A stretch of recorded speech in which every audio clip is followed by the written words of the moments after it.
not know how much volume the patient has gotten. So you're going to hit view, and these are the sets. There's going to be a continuous rate. Just don't do anything with it. The anesthesia is the only one that's allowed to change these. These are our primary settings that we use, so we just try to leave them. So you're going to have a demand dose lockout, okay, and then you're going to have an hour limit. So it's going to say how many cc's, which they can change. The one thing you do want to change is your reservoir volume. So you want to go ahead and use your enter key, and you're going to go all the way up to 100 because our cassettes are 100. So, oh, too far. So get to 100, then you have to hit enter. All right, and then you're going to want to put your cassette on.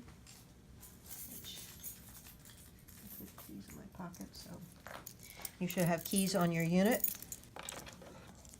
All right, and you want to go ahead and it has like a little clippy thing here.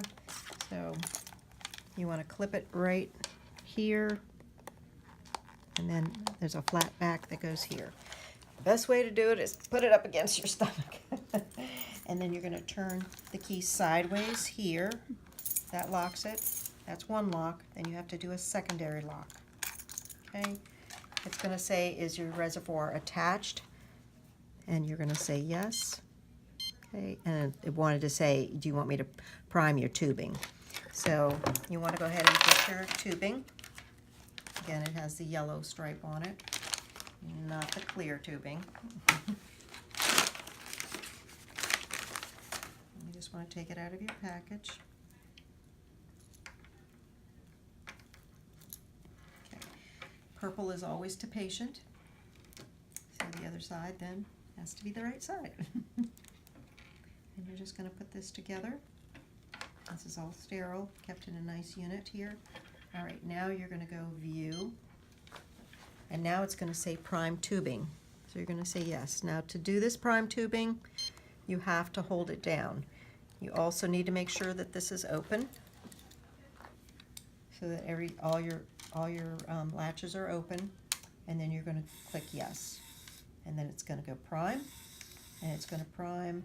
Usually there's about 2.4 cc's to prime. You want to make sure it actually comes through the tip, and then you're done.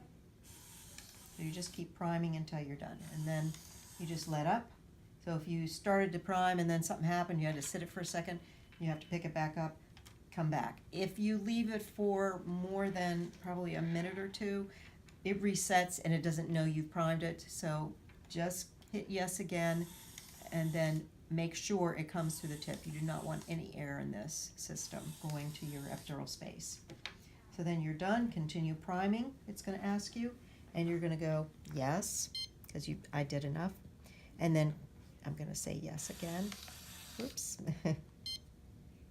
Start the pump, no. And then you're done. So that's ready for them, for anesthesia to come. You let them know that you have primed this so that they know there's no air in it. And then when they are ready, they've got everything ready, they're ready to put the pump on, they're going to go through their sequence of viewing what the settings are for the continuous rate, for the demand dose, for the time limit lockout, and the maximum that the patient may receive. They're good with that, then they are going to attach the epidural. You never attach it. You make sure they come back. If they get delayed and they say, I got the epidural in, but I got to come back, you wait. You call them back, say, hey, it's been 10-15 minutes, can you come back, or can somebody else come? But you don't do it under any circumstance.